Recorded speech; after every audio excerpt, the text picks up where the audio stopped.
have a small favor to ask that takes you literally a few seconds. If you like the first 100 podcasts and the guests that we have invited so far, can you do me a small favor and give us a thumbs up on any podcast platform that you are listening on? It helps the podcast more than you think, because the higher we go on the ranking, the more interesting guests we can invite. Thank you again for your support. This episode is brought to you by Blocks, the no-code platform that's changing how founders, engineers, and product managers build and ship software.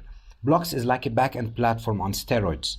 With its built-in database and an impressive suite of features, Blocks lets you create workflows, actions, triggers, events, schedulers, and more.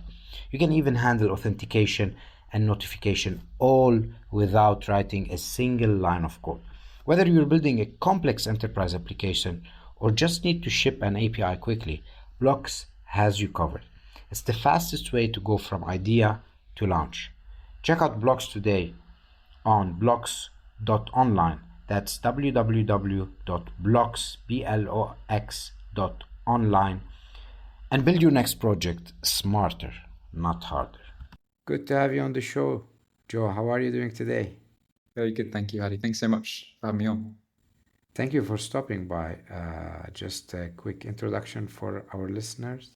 Joe Lewin, he's the founder of Foundy.com, which is practically an acquisition marketplace where startup shareholders, including founders and employees, can anonymously list their company's equity and then either raise funds or seek full or secondary buyouts. And you've raised around $1.5 million to power this platform. Take us back to the early days, Joe. How did you come up with this idea, and where did you find this opportunity, and why the UK? Yeah, thank you very much. So the company originated from my personal experience building, scaling, and selling my previous tech company, which was a SaaS-enabled marketplace platform in the e-mobility space, and we learned firsthand how incredibly antiquated, fragmented, expensive, and dare I say stressful the traditional exit process is. When I say that, I mean the sheer cost of advisors, the lack of insights, knowledge of how to navigate the process, finding buyers, engaging with them, the psychology in that really, legal documentation, all the way through to completion. So it dragged out over many months. So that pain, that experience, was one of the driving forces. And then I met lots of other exited founders, M&A professionals, even M&A partners at law firms, and the ex-VP of M&A at Evercore Investment Bank. We all shared the same passion. So we've now got a fantastic group of shareholders behind me that all believe in the importance of modernizing the M&A process, especially in the age of AI. And I'll come on to this in a bit, but our marketplace has evolved now into a AI agent automation workflow concierge style service for businesses looking to acquire other companies, bolt-on acquisitions, and on the sell side with transaction planning, exit planning, and deal execution. So that's very interesting. Thank you for sharing this, Joe. So you talk about a marketplace, right? It's an acquisition marketplace. So you have buyers, you have sellers, you have liquidity. How do you think about demand generation and then supply generation? And how did you think about it at Foundy? Which came first to build this marketplace? Sure. So I think, or I believe, and especially looking back in hindsight, the supply side is most important by finding high quality business sellers, and especially in a particular niche, whether that may be a sector or industry or geography, is the most powerful way to attract high quality buyers, and most importantly, a high concentration of buyers. I believe I read recently that Y Combinator used to back companies that would spread very far across lots of different sectors, industries with their value proposition. Now it's all about doubling down in a really specific niche in our case, we started with online businesses, SaaS, e-commerce companies doing around $1 million revenue or just below. Now we've really shifted up market because we've learned that in the UK market, there's a lower concentration of buyers. So in the kind of acquisition entrepreneur space, we're focusing on that 1 million to 15 million revenue, including online businesses in one of our service areas, and then more traditional businesses as well, retiring business owners. So it's online businesses, and then our second key one is more traditional businesses owned by retiring business owners. And we gained these new users through various methodologies, organic and paid channels, and we've really optimized for the user flow from top of funnel brand awareness, LinkedIn content, outbound email campaign through tools such as Smart Lead, trying to land in the inboxes, which is an art and science nowadays. Like Growth Machine can help with LinkedIn follow-ups, voice notes, personalized voice notes at scale in conjunction with email. And then actually referrals, M&A, mergers and acquisitions is actually quite old school, and word of mouth referrals is particularly important in the context of trusting another company to sell your business, something that you've worked on for years, possibly even decades. So we've got a lot of advisor partners that refer. Amazing. Other than the referrals, you mentioned about the organic and the paid and the LinkedIn channels. So you know the distribution, maybe channels where to get those different ICPs, let's say. But how can you identify and figure out who's the right ICP? How can you figure out at what stage they are? Because there's so many startups out there. The question is, which one is willing to sell or exit? At which stage are they? It's a really good question, Hadi, because in the context of unlike other industries where it's a job change or key hire has been made and they look at intent signals like that, in M&A, figuring out which business owners are actively seeking to sell is actually very hard. The reason for that is because a lot of that is in the founder's head. They don't even tell their family sometimes. They don't even tell kind of their employees, because it's, if they start announcing to anyone that they're considering selling, clients might disappear, employees might suddenly disappear. So it's a very sensitive matter, often kept in amongst the top tier management or board of directors. So there are various different clever mechanisms, methodologies, and channels to identify these warm leads through intent signals. So again, with partnerships, for example, accountancy businesses or law firms, the two service providers that you typically look for when you are considering an exit would be your bookkeeper or an accountant firm. And by building up a relationship with them, demonstrating our trust, each accountancy firm has 50 clients, sometimes a lot more. It increases the probability of gaining high quality, qualified leads at low customer acquisition cost. So that's one way we have referrals. Amazing.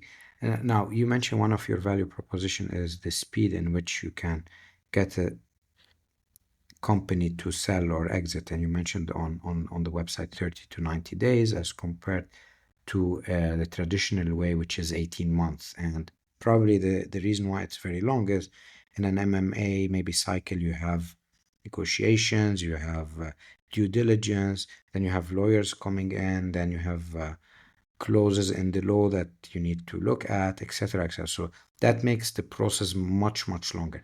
How were you able to shorten that sales cycle to almost 90 days? So we have actually sold multiple companies in sub 30 days. I think our record was 21, and the business owner got 100% cash up front, and it was higher valuation than he initially expected. So I was quite happy. It was a slightly smaller business, but we have closed other deals, big ones, in a much shorter period of time. And as everyone knows, time kills deals. It's a very common saying, and that is applied to any type of transaction, but especially for when there are millions at stake. And therefore, the importance of maintaining momentum in the process is really important. M&A is traditionally riddled with complexities and fragmentation, from onboarding a client, collecting sufficient information, building your data room and the presentation materials, enriching contact details of clients, outreach, making sure you're getting into the inboxes. Even if you land in the inboxes, it's like, how do you really drum up their attention, especially if there's not a relationship there already? And then it's on to like setting up calls, negotiation, deal structuring, stage 1, stage 2, due diligence, legals completion, all the way through to post-acquisition integration and performance earnouts. It can drag out. Now, traditionally, a lot of advisory firms don't necessarily have these systems and processes, and they rely on static spreadsheets, and just momentum can be lost. And part of that is incentive structures and kind of quite antiquated processes. Even just simply having, printing everything out and filing stuff in cabinets and the like, little things like that can actually slow processes down and lead to mistakes. Foundy uses AI agents, workflows, templates where appropriate, which then empower our specialist advisors. So it's not fully automated. No, I don't think I think we're still far away from a world where business owners fully trust an AI avatar to be their only advisor. No. Although we are building that in the background where you can have a fluid conversation with a specialist advisor, they need a human expert there at their side, but our advisors are empowered by AI. So with onboarding, for example, we can scrape their website, their existing sales or marketing brochures or pitch decks, lots of different materials, and we pull that all through and build these beautiful information memorandums alongside the answers that we extract from the personalized onboarding questionnaire. So we've shortened that period of time down from what is otherwise 3 to 4 weeks down to a week or less. Building information memorandums used to take us over a week and a half. Now we can do it in 2 days, like very high quality presentation decks, 30 pages long. Valuation reports used to take about a week and a half or 2 weeks. We now have a database of 1.1 million historical transactions, funding rounds, acquisitions across the world. Again, we can build these very detailed valuation reports within just a few hours. And then with buyer searching, we can look at intent signals and strategic intent and overlap between our sell side client and buy side prospect. Lots of clever systems, and then it's centralized in this portal. So time savings, cost savings, but most importantly, helping make deals more predictable, successful, and therefore higher exit valuations is what we can achieve. Amazing. I can see the value of automation and AI. How does AI agency today play a key role in the process? So you mentioned that it's doing some scraping. Where do you see it going, and where is it currently at Foundy?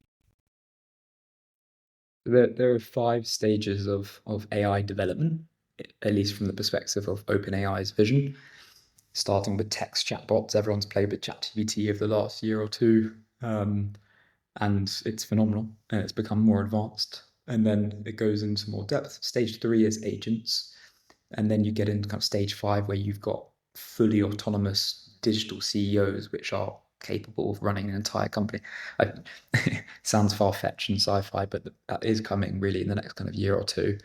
For now, though, at stage 3 with agents, you can effectively build the equivalent of having top investment bank partners at your side, helping you complete a transaction at kind of the 1 to 10 million valuation range, for example.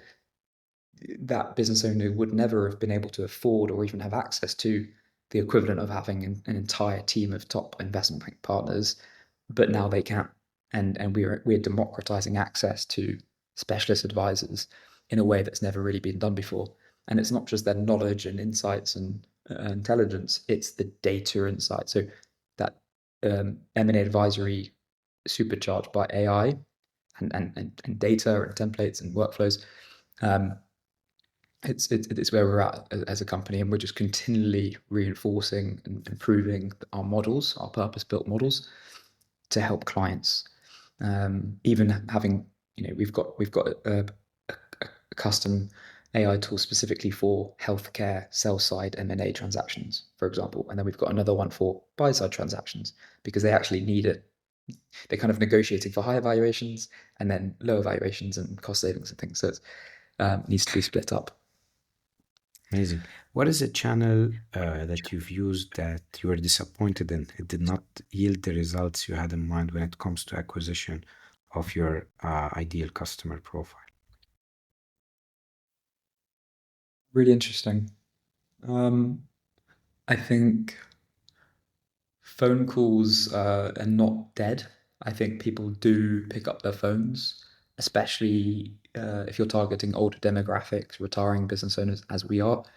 I've noticed that tech founders are less likely to pick up their phone by cold calling, but it can be very powerful, and just building that initial conversation is good. Um, but we have experienced, at least with tech founders, that not that many pick up the phone, and we can sink a lot of time um, calling, and there not being all that much traction.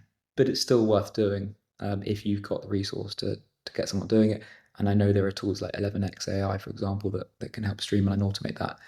Um, Email is very hard to kind of build up close relationships. It's a very old school method of communication, and even very personalized emails. It's just a very noisy place out there. So what we're doing is events and hosting an event once a month. We've got one at the end of this month for exited founders, because we believe that exited founders are some of the most influential people in the space. If you want to sell your company, you look to someone who sold their business for 55, 100 million, and you're like, oh, how do I do it? And they'll, our goal is to build up a relationship with 50 to 100 exited founders within lots of sectors and industries, and they will hopefully be our advocates effectively. So that's kind of on the flip side, events, kind of old school networking in person, but in a very methodical manner that's relationship oriented and personalized, but each of them act as influencers.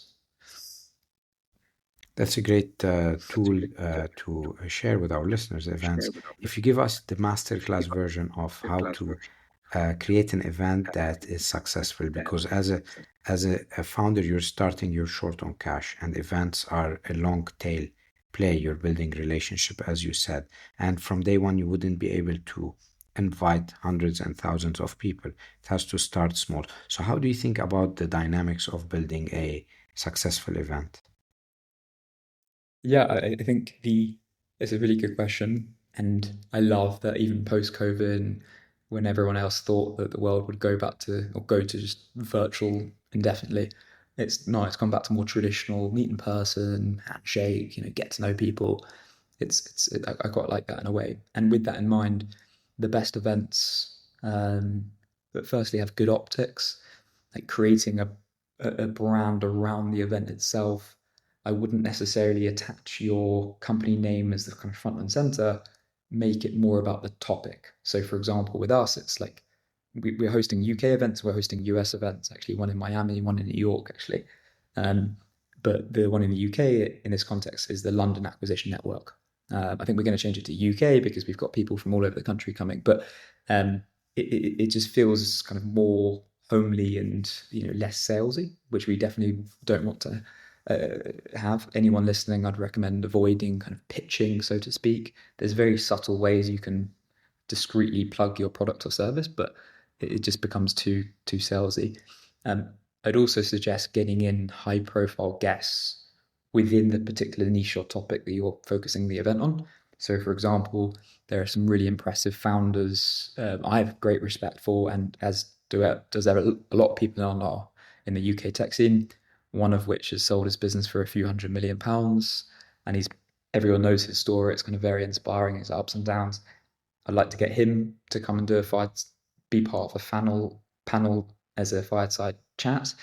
I've got another one who's been in Forbes, and again, inspiring journey, really interesting person, very charismatic, an incredible journey. So he'd love to come on, or I'd love him to come on.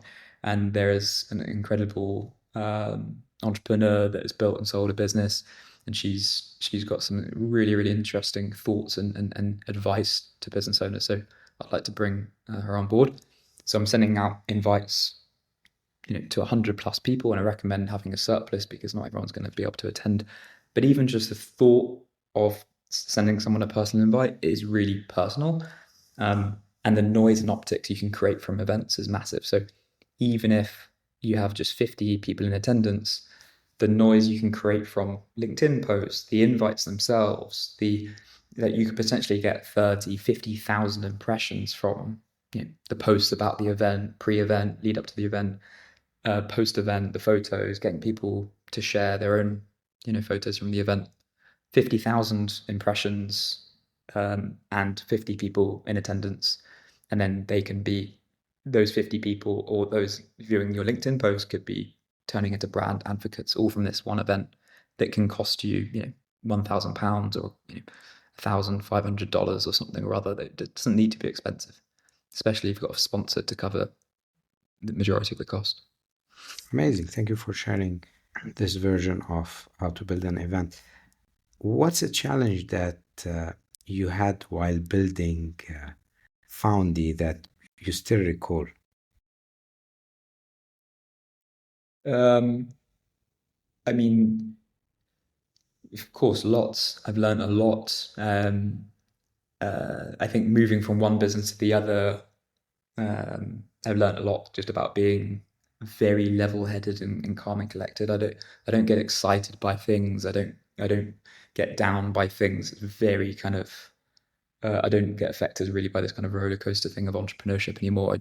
I like to think my resilience is definitely one of the big lessons, and just pushing through, even through stress, the highs, the lows, because no one else is going to do it. You got to get it done. Hiring very good people is obviously the very important thing, but in terms of lessons, moments, I think the marketplace specifically, big respect for those building marketplaces out there that are listening. They are incredibly hard to build. The supply versus demand, which one to focus on, as you said earlier, the cost of developing the product whilst trying to gain users and delivering value all at the same time is immense.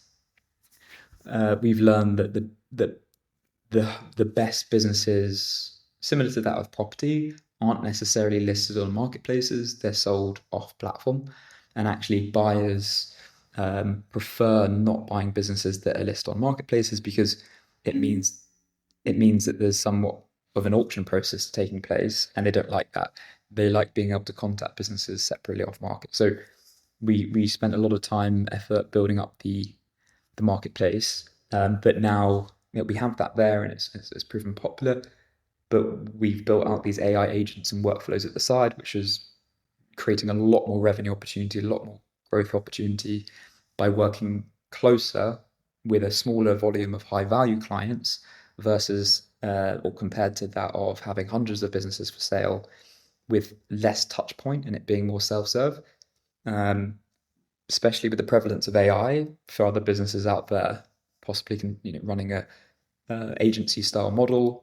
It actually, now with AI and workflows and templates, you can deliver a semi self-serve automated service, charge a much higher fee, and create very predictable revenue. When we sell a business, we're making 100 grand, 200 grand for one deal, plus a large upfront fee. We can do that in a much more predictable manner now. Whereas on marketplaces, it's kind of lower volume, smaller transaction fees, it's a lot more effective, this method. What's a principle that you live by that has served you well on your entrepreneurial journey? I think it would probably revolve around resilience, persistence, working incredibly hard, doing the right thing, and thinking rationally and logically, and ideally not ever emotional, because I think that's one of the most important things. I also, like, if I've ever made a mistake, my colleagues, I always say to them, like, call me out, because I'm keen to learn, whether it's clients or whether it's team members or anyone that we work with. We're always really keen to learn, I think. But the biggest one is resilience and just pushing through, focusing on the customer and delivering an incredible service, especially in the context of M&A. You're selling a business, something someone's worked on for many years, invested a lot of money into. So trust, credibility, and demonstrating hard work is like hard and smart work is really, really important to make the customer feel like you really, really delivered value. So, but because of everything that's going on, you're being pulled in different directions.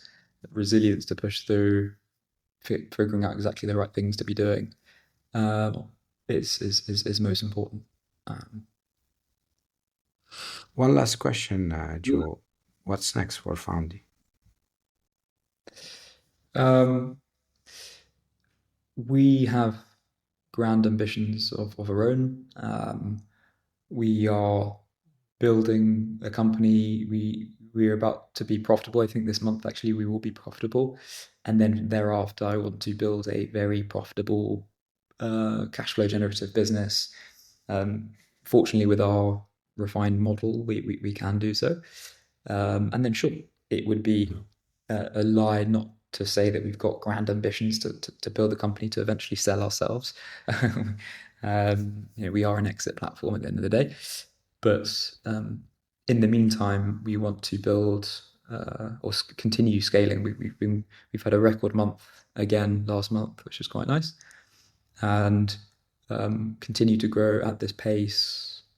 Not build a massive team necessarily, but keep very lean. And we want to expand more into the US markets. Very high volume of transactions over there, of course. Big tech scene in places like Miami, New York. So yeah, and we're going to double down in specific sectors as well. We have advisor partners in the US, the UK, parts of Europe, who are kind of feeding us qualified clients, which has been amazing. So yeah, we really want to expand and really establish our presence in this market with our AI-enabled advisory for exit planning, long-term exit planning, deal execution, and on the buy side, helping buyers with bolt-on acquisition deals, supercharging growth by acquiring their competitor or acquiring a business for the first time. So I think we're in a good place. I feel like we're pioneering technology that doesn't yet exist in this very antiquated industry, and hopefully having a really good impact on our clients. And yeah, that's why we get up in the morning. Thank you very much for stopping by. This was an amazing episode. How can people reach you, and are you hiring? So yeah, we are hiring actually. An M&A advisor, someone with investment banking experience, and head of operations as well. You can email me. We'd be delighted to hear from you. It's joe@foundy.com. And feel free to connect me on LinkedIn as well, Joe Lewin, or foundy.com. We'd be delighted to speak with anyone who's interested in the M&A space, full stop, in how AI agents are used in the financial service space, or if you're a business owner or leader with interests in long-term or near-term exit or acquisitions, get in touch. We'd be delighted to speak with you. Even if you don't proceed, we could just give you some free insights, free valuation reports. I feel like there's a lot of misinformation or lack of clarity on the market, and everyone's focusing on growing their businesses when actually exit planning or transaction planning needs to start from very early on. So having insights and knowledge about the latest valuations, who's active in the acquirer network, what are the green flags, what are the red flags, how do you unlock 7 figures in additional value between now and an exit in 1, 2, 3 years away. There's a lot of steps to that. So we start working with business owners much earlier on in the journey. Amazing. We'll put all of this in the show notes. Again, thank you for stopping by, and we wish you the best of luck on your journey. Thank you very much for this opportunity, Hadi. Really appreciate it, and what a wonderful opportunity and podcast you have. So thank you so much. This episode is brought to you by Blocks, the no-code platform that's changing how founders, engineers, and product managers build and ship software. Blocks is like a back-end platform on steroids, with its built-in database and an impressive suite of features Blocks lets you create workflows, actions, triggers, events, schedulers, and more. You can even handle authentication and notification all without writing a single line of code. Whether you're building a complex enterprise application or just need to ship an API quickly, Blocks has you covered. It's the fastest way to go from idea to launch. Check out Blocks today on blocks.online. That's www.blocks.online, and build your next project smarter, not harder. Thank you so much for listening to the first 100. We hope it inspired you in your journey. If you're enjoying the podcast, please subscribe to our podcast on Apple iTunes, Stitcher, Google Play, or Spotify, and share it with a friend starting their entrepreneurship journey. Leave us a 5-star review. Your support will help spread our podcast to more viewers.